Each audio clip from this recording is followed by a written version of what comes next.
ان کی سیرت پہ چل رہے ہیں جنہوں نے لوگوں کو قتل کر کے ان کو دین دیا ہے، جن کے دین میں قتل کرنا جائز ہے. جی اچھا، ایک بات کی طرف جو مولانا صاحب نے اشارہ کیا ہے کہ شیعوں کو پاکستان میں یونائٹ کرنے کی کوشش کی جا رہی ہے جی، اور وہ پر امید بھی ہیں. انہوں نے جو آخری الفاظ ان کے تھے کہ وہ پر امید ہیں کہ انشاءاللہ جتنے بھی تنظیمیں ہیں وہ یکجا ہوں گی، یونائٹڈ ہوں گی، اور پھر وہ ہم اپنی شیعوں کی جو طاقت ہے وہ ابھر کر سامنے آئے گی. لیکن بے شمار ایسے ہمارے شیعہ ہیں جو سیاسی پارٹیوں میں بھی ان کی ہمدردیاں ہیں، اور ان میں کچھ منسٹر ہیں، کچھ ایم ایل اے ہیں، کچھ ایم این اے ہیں مختلف، اور وہ میجارٹی میں کافی سب پارٹی میں موجود ہیں.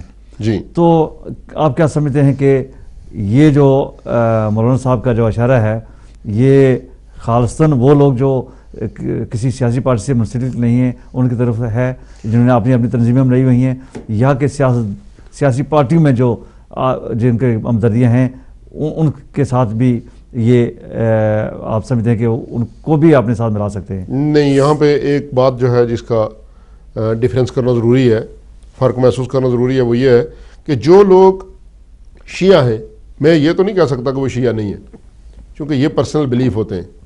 جو دوسری پارٹیوں میں ہیں وہ پہلے پارٹی کے وفادار ہیں اور اس کے بعد اپنے دین اور اپنی شیعت کے وفادار ہیں. شیعہ ہیں وہ ضرور، میں نہیں کہتا کہ شیعہ نہیں ہیں، شیعہ ہیں، لیکن سب سے پہلے پارٹی، اس کے بعد دین، اور اس کے بعد ان کی قبر آتی ہے. میری بات نہیں سمجھا؟ صحیح. لیکن یہ مولانا صاحب کا جو فرمانا تھا یہ ایکچول جو شیعہ لوگ ہیں جو دوسری پارٹیوں کے ساتھ منسلک نہیں ہیں، جن کی اپنی پارٹیاں ہیں، اپنی تنظیمیں ہیں، اپنی انجمنیں ہیں، اپنے لوکل جو انجمنیں ہیں پورے پاکستان کی حد تک، ان کی بات ہو رہی ہے اور ان کو یونائٹ ہونا چاہیے. ہمیں اب جو ہے وہ اختلاف کی گنجائش باقی نہیں ہے. اب جو لوگ اختلاف کریں گے ان کو وہ مار پڑے گی، نقوی صاحب وہ مار پڑے گی کہ وہ کبھی جو ہے سیدھے نہیں ہو سکے. پاکستان میں شیعت جو ہے وہ کبھی سیدھی نہیں ہو سکے گی اگر لوگوں نے شیعوں نے اطاعت نہ کیا تو. یہ میں آپ کو بتا دوں، ساری تنظیمیں اطاعت کریں گی اور سارے ایک متفقہ لائے عمل اختیار کریں گے اس الیکشن میں. اور یہ بات جو ہے یہ 100% نہیں بلکہ 110% درست ہے کہ اگر قوم جعفریہ متحد ہو کے اپنے اپنے حلقوں سے کاسٹنگ ووٹ کاسٹ نہیں کریں گے، جس کو دیں گے وہی جیتے گا. میں آپ کو بتاؤں. لیکن مولانا صاحب نے جو یہ بات کہی ہے کہ ہم یونائٹ ہوں گے انشاءاللہ، ہمیں پوری امید ہیں، لیکن کون سا ایسا جو ٹول ہے وہ استعمال ہوگا جس سے ہم جو ہے تمام جو تنظیمیں ہیں وہ یکجا ہو جائیں گی؟ قیادت کا ویژن جو ہے وہ سب سے بڑا ٹول ہوتا ہے. اس کے حوالے سے آپ نے جو ہے وہ قائد محترم کے جو بیانات میڈیا پہ ہیں وہ بھی سنے. وہ تو عام مسلمانوں کو بھی ساتھ وحدت کی بات کرتے ہیں.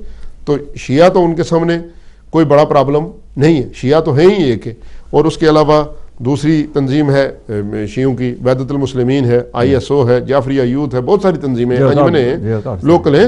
وہ سارے اس حد تک سمجھ چکے ہیں، پہچان چکے ہیں کہ ہمارا مشترکہ دشمن کون ہے. تو جب قیادت کا ویژن یہ ہے اور یہ سب اس چیز کو تسلیم بھی کرتے ہیں کہ ہمارے لیے قابل محترم یا قابل احترام اگر کوئی ہستی ہے یا جس کے پاس کوئی ویژن ہے تو وہ علامہ سعید نقوی ہے.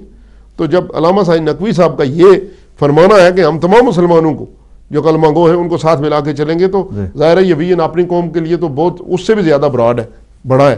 تو لہٰذا ہمیں اس سے پریشانی نہیں ہے، چونکہ الیکشن میں متحد ہونا ہماری مجبوری ہے. ویسے بھی یہ چھوٹے چھوٹے اختلافات ہیں، کوئی عقیدے کا اختلاف نہیں ہے، کوئی مذہب کا اختلاف نہیں ہے، کوئی ایسا اختلاف نہیں ہے. یہ سیاسی اختلاف ہیں، چھوٹی موٹی پالیسیوں سے اختلاف ہوتا ہے. تو انشاءاللہ تعالی یہ وہ ویژن ہے جیسا آپ نے سوال کیا ہے. یہ ان پارٹیوں میں جو گھسے ہوئے شیعہ ہیں جن کو سیاست امیر شام کا شوق ہے، ان کے لیے یہ بات نہیں ہے.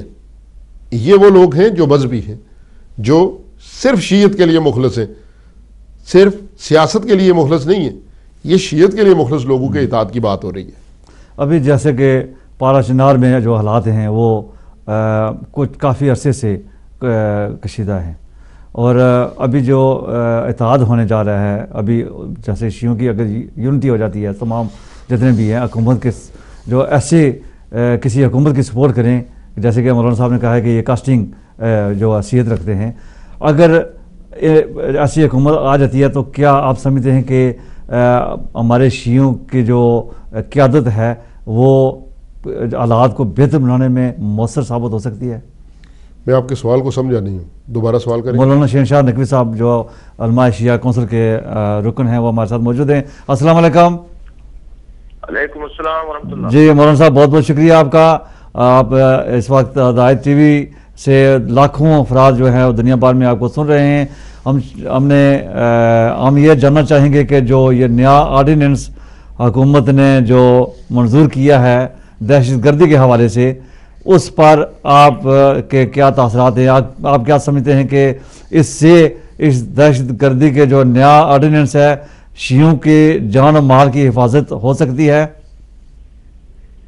بسم اللہ الرحمن الرحیم۔ سب سے پہلے تو میں آپ کے چینل کا شکریہ ادا کرتا ہوں، اور جو دیکھ رہے ہیں لوگ، سن رہے ہیں، اور یہاں مہمان آپ کے تشریف فرمائے، ان سب کا بھی شکریہ اور سلام عرض کرتا ہوں۔ وعلیکم السلام پہلی بات ورحمۃ تو یہ اللہ۔ کہ پاکستان ایک مدت سے دہشت گردی کا شکار ہے، اور اس دہشت گردی کے روک تھام کے لیے کوئی خاطر خواہ، امید افزا اور مطمئن کنندہ اقدامات نہیں کیے گئے۔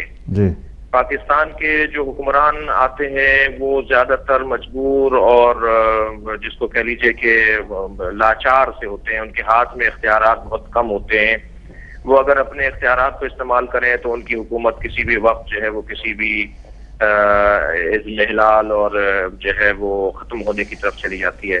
اصل پاکستان کی دہشت گردی کے جو ذمہ دار ہیں وہ دہشت گرد نہیں ہیں۔ دہشت گرد اس لیے نہیں ہے کہ وہ تو جنونی ہیں، ان کے تو برین واشنگ کی گئی ہے، ان کے دماغ کو جو ہے نا وہ سن دیا گیا ہے اور انہیں نفسیاتی بیمار بنا دیا گیا ہے۔ زیادہ تر خود کش دھماکوں میں جو سر ملتے ہیں یا اگر زندہ بھی پکڑا جاتا ہے تو وہ زیادہ تر افراد جنونی نکلتے ہیں، نفسیاتی بیمار نکلتے ہیں۔ تو اصل ذمہ دار ہیں پاکستان کے ادارے، جن کا کام ہے تحفظ فراہم کرنا، جن کا کام ہے آئین اور قانون کے مطابق لوگوں کو تحفظ اور ان کے جان و مال کو محفوظ کرنا۔ وہ لوگ اپنے ذمہ داریوں میں سنجیدہ نہیں ہیں، اور لگتا ایسا ہے کہ بس کبھی کوئی کسی چینل نے، جیسے اب آپ اس پروگرام کو نشر کر رہے ہیں، یا کسی رسانے نے، کسی اخبار نے کوئی خبر نشر کر دی، کسی چیز کو ہائی لائٹ کر دیا، تو پھر وہ لوگ تھوڑی اپنی عزت بچانے کے لیے دو چار اقدامات کر لیتے ہیں کہ ایسا لگتا ہے کہ ہاں بھائی کچھ ہوش آ گیا، لیکن پھر دوبارہ سو جاتے ہیں۔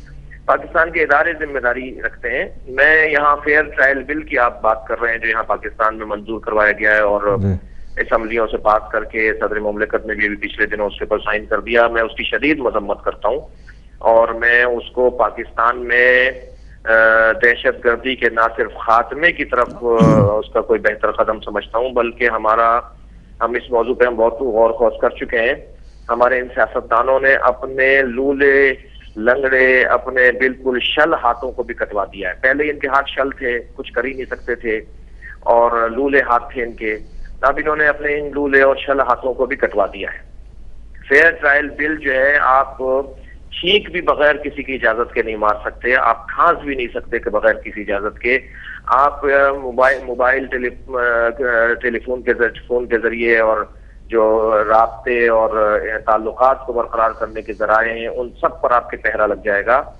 اور دہشت گردی کے حوالے سے انہوں نے خامخواہ ڈھونگ رچایا ہے کہ اس دہشت گردی کے خاتمے میں اس کو مدد ملے گی۔ دہشت گردی کے حوالے سے جو پہلے ہی آئین میں، قانون میں قوانین بنے ہوئے ہیں، دفعات بنی ہوئی ہیں، لا بنے ہوئے ہیں، ان پر انہوں نے کون سا عمل کیا ہے جو اس والے رستے سے ہی دہشت گردی کا خاتمہ کر لیں گے؟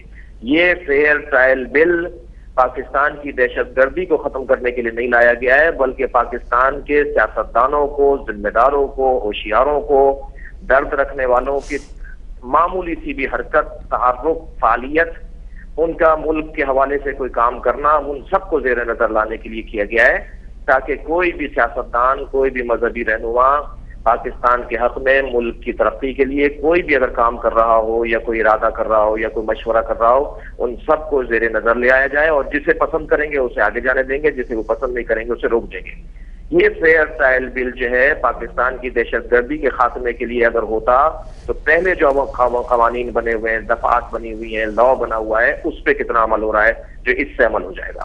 اس کا یہ مقصد ہی نہیں ہے، ظاہر کچھ اور کیا جا رہا ہے، اور ان میں کوئی اور مقصد ہے۔ مولانا صاحب، جیسے آپ نے فرمایا کہ پہلے آئین اور قانون موجود تھا لیکن اس کے باوجود ایک نیا آرڈیننس پیش کیا گیا ہے، تو کہ یہ سیاستدانوں نے ہی پارلیمنٹ سے پاس کیا ہے، تو اگر سیاستدان ہی اس کی زد میں آئیں گے تو پھر اس کا جو مقصد کیا رہ جائے گا؟ سیاستدانوں کو ہمارے یہاں مشکل یہ ہے کہ جو زیادہ تر سیاستدان ہیں، اکثریت میں جو سیاستدان ہیں وہ سیاست کی بہت سے تو سین سے بھی آشنا نہیں ہے، اور پھر اگر آشنا ہے بھی، کیونکہ ہمارے ہاں تو وڈیرہ شاہی کی بنیاد پر، جاگیروں کی بنیاد پر، زمینوں کی بنیاد پر، خاندانی بنیاد پر الیکشن اور سیاست کی جاتی ہے اور پھر اسمبلیوں میں جایا جاتا ہے۔ 50% سے زیادہ ہمارے یہاں خاندانی سیاستدان ہیں، 50% سے زیادہ ہمارے یہاں زمینوں کی بنیاد پر الیکشن میں آ کر اسمبلیوں میں جانے والے لوگ ہیں۔ سیاست، پولیٹیکل سائنس کتنے لوگوں نے پڑھی ہوئی ہے، سیاست کی سائنس اور سوچ اور سمجھ سے کتنے لوگ آشنا ہیں؟ میں تو اس کے اوپر سوال اٹھانا چاہتا ہوں۔ پاکستان کے آپ اگر ٹی وی چینلز کے اوپر آپ آ کر بیٹھیں تو آپ کو ذرا دیکھیں، جب سیاستدان آپس میں بات کر رہے ہوتے ہیں ان کی گفتگو سے لگ رہا ہوتا ہے کہ سیاست کی سین سے آشنا نہیں ہے، اخلاقیات سے گرے ہوئے لوگ۔ میں تو بہت دل دکھا ہوا ہوں، پاکستان کا جو حال اس وقت کیا ہوا ہے اس میں بہت بڑا حصہ ان سیاستدانوں کا ہے۔ البتہ سیاستدانوں کی وجہ سے ہم سیاست کو برا نہیں کہہ رہے، سیاستدانوں کی وجہ سے ہم اسمبلیوں کو برا نہیں کہہ رہے۔ ادارے اپنی جگہ بہت مفید ہیں، ضروری ہیں، ملک کو بچانے چلانے کے لیے ادارے ہی ہوا کرتے ہیں۔ مراد یہ ہے کہ انہیں خود نہیں پتا کہ انہوں نے اپنے ہاتھ کٹوا لیے۔ جی قبلہ صاحب، میرا ایک سوال ہے، میں نثار نقوی ہوں، آپ سے مخاطب ہوں، کہ کراچی کے حوالے سے میں سوال کروں گا کہ کراچی کے اندر یہ جو قتل و غارت گری کا بازار گرم ہے، ایک عرصے سے ہر روز جو ہے وہ 10 سے 15 لاشیں گرتی ہیں، کیا یہ مذہبی قتل ہو رہے ہیں یا سیاسی قتل ہے؟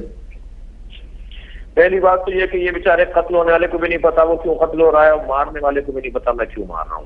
ایک آلہ قتل سے 15 قتل کراچی میں ہوتے ہیں، ایک ہی پسٹل سے 15 قتل ہوتے ہیں۔ مارنے والے کو تصویر دے دی جاتی ہے، اس بندے کو مارنا ہے، یہ یہاں رہتا ہے، اور وہ بندہ اس تصویر کے مطابق اس بندے کو مار دیتا ہے۔ اسے بھی نہیں پتا میں کس کو مار رہا ہوں، اور مرنے والے کو بھی نہیں پتا کس کو، کون کیوں مر رہا ہوں اور کیوں مارا جا رہا ہے مجھے۔ یہ تقریباً 70% قتل ایسی ہے۔ 30% قتل ہیں جو یعنی 10 میں سے 3 ایسے قتل ہیں کہ جنہیں کسی مقصد کے تحت مارا جا رہا ہو، یعنی مارنے والے کو کم سے کم پتا ہو کہ میں کیوں مار رہا ہوں، اور وہ مذہبی بنیاد پہ بھی ہیں، لسانی بنیاد پر بھی ہیں، اور وہ مختلف ترجیحات کے اوپر بھی ہیں۔ لہذا کراچی کے اندر ہونے والے قتل کے جو پیچھے سازش ہے وہ تو کراچی کو غیر مستحکم کرنا، ملک کو غیر مستحکم کرنا، اور پھر پاکستان کو ایک ایسی سمت پر دھکیلنا کہ جو ہمیں بیان کرتے میں بھی ہول ہوتی ہے کہ پاکستان کا مستقبل جو ہے وہ کسی خدا نخواستہ خطرے کا شکار ہے۔ جی اچھا، یہ جو قتل و غارت گری ہو رہی ہے اس میں سیاسی جماعتیں جو ہیں، جو سیاسی پارٹیاں ہیں، وہ بھی کوئی کردار ادا کرتی ہیں، یا مذہبی پارٹیاں ہیں، جیسے بہت ساری مذہبی پارٹیاں ہیں، سب کا نام میں تو نہیں لے سکتا، وہ بھی کوئی کردار ادا کر رہی ہیں یا وہ بھی خاموش ہیں؟ یعنی کردار کس طرح کا ہے اس کو روکنے کے لیے؟ جی، ان کو روکنے کے لیے، اس کا قتل و غارت گری کو روکنے کے لیے بظاہر تو بیانات دیے جاتے ہیں، دھرنے دیے جاتے ہیں، وہ احتجاج ہوتے ہیں، پھر دوسرے دن پھر وہی ہو رہا ہوتا ہے۔ کیونکہ دیکھیں نا، عوام یا پارٹی رہنما، سیاسی رہنما، مذہبی رہنما اپنا احتجاج کا حق تو رکھتے ہیں، لیکن عمل درآمد تو ان کے ہاتھ میں نہیں ہے، وہ تو اداروں کے ہاتھ میں ہے۔ کیوں نہیں پکڑے جاتے لوگ؟ کیوں نہیں ان کو سزائیں ہوتی؟ کیوں وہ جیلوں بھگا دیے جاتے ہیں، فرار کروا دیے جاتے ہیں؟ کیوں وہ کورٹ اور عدالت میں پیشی کے موقع پہ فرار کروا دیے جاتے ہیں؟ اور لوگوں کو جو ہے وہ قتل کرنے والوں کو کیوں جو ہے نا وہ سپورٹ کرنے والے اور ضمانت لینے والے سامنے آتے ہیں، تو انہیں کیوں نہیں پکڑا جاتا کہ بھائی یہ جو مسلم قاتل ہے اس کی اگر کوئی ضمانت لے رہا ہے تو یہ خود بہت بڑا مجرم ہے۔ یہ جو کچھ ہو رہا ہے پاکستان کے اندر، یہ سوچی سمجھی سازش کے تحت اور ایک ارادوں کے تحت ہو رہا ہے، اور اس وقت تک ٹھیک نہیں ہوگا جب تک کہ پاکستان کے اسٹیٹ کے ادارے جو ہیں، پاکستان کے جو لائن فورسز کے ادارے ہیں، پاکستان میں امن و امان بحال کرنے والے جو ادارے ہیں، وہ جب تک ہوشیار اور اپنے فرض شناس نہیں ہوں گے، یہ معاملات خراب رہیں گے۔ قبلہ صاحب، ہمارے پروگرام کا وقت ختم ہو چکا ہے، ایک آخری سوال ہم کرنا چاہیں گے کہ آپ کی جو الیکشن آنے والا ہے، آپ کی ترجیحات کیا ہوں گی اور کیا لایا عمل ہوگا الیکشن میں حصہ لینے کے لیے؟ دیکھیے، پاکستان میں انتخابات قریب ہیں، اور اس میں شیعہ قوم کے ساتھ جو گزشتہ سالوں میں ظلم و زیادتی ہوئی ہے اس کا تقاضا ہے، اور الحمدللہ پاکستان کی شیعہ قوم جو ہے وہ اس وقت اپنے حقوق، سیاسی حقوق کو طلب کرنے کے لیے بیدار ہے۔ ہماری جو عمومی پالیسی ہے وہ یہ کہ ہم مختلف جگہوں پر تقریباً 70 جگہوں پر اپنے افراد کو کھڑا کریں گے، اور جہاں بھی ہماری فکر سے ہمارے حقوق کی بحالی کے لیے کوئی شخص ہم سے تعاون کرنے کا اظہار کرے گا، ہم اس کے ساتھ تعاون کریں گے، یعنی ہم اپنے آدمی بٹھا دیں گے یا ان کے آدمی کی تائید کریں گے ایسی صورت میں۔ تو انشاءاللہ ایسے مختلف سیاسی جماعتوں سے جو بھی ہمارے ساتھ مثبت تعاون کرنے کا اور ہمارے حقوق کی بحالی کے لیے ہم سے تعاون کا اظہار کرے گا، ہم اس کے ساتھ تعاون کریں گے۔ بہت بہت شکریہ مولانا صاحب، چونکہ پروگرام کا وقت ختم ہو چکا ہے اور ہم کسی اور پروگرام میں بھی انشاءاللہ آپ سے کسی اور حوالے سے گفتگو ضرور کریں گے۔ اس وقت ہم آپ سے اجازت چاہیں گے۔ آپ کا بہت بہت شکریہ کہ آپ نے ہمیں اپڈیٹ کیا، وہاں کے حالات ہمیں بتائے، آپ کے بےحد مشکور ہیں جی۔ بہت بہت شکریہ ناظرین۔ 10 سیکنڈ میں اگر کچھ آخری بات کہنا چاہیں تو، چونکہ پروگرام وقت، میں پاکستان کے لوگوں سے یہ گزارش کرتا ہوں، عام لوگوں سے بھی، مذہبی لوگوں سے بھی، سیاسی لوگوں سے بھی، جو شعور رکھتے ہیں اس کالے قانون کے خلاف جو ہے وہ ووٹ کریں اپنا، اور اس کے خلاف آواز بلند کریں۔ یہ کل کسی کو بھی اپنے آڑے ہاتھوں لے سکتا ہے، اور یہ صرف فیوڈلز کے لیے ہے، وڈیروں کے لیے ہے، سرمایہ داروں کے لیے ہے، غریب کے لیے یہ تلوار ہے، جیسے مولانا صاحب نے فرمایا ہے۔ لہذا اٹھیں اور اس کے خلاف آواز بلند کریں۔ بہت بہت شکریہ۔ وقت ختم ہو چکا ہے، اس لیے مزید گفتگو نہیں کی جا سکتی۔ ہم اجازت چاہیں گے اگلے پروگرام تک کے لیے۔ ہماری طرف سے اللہ حافظ۔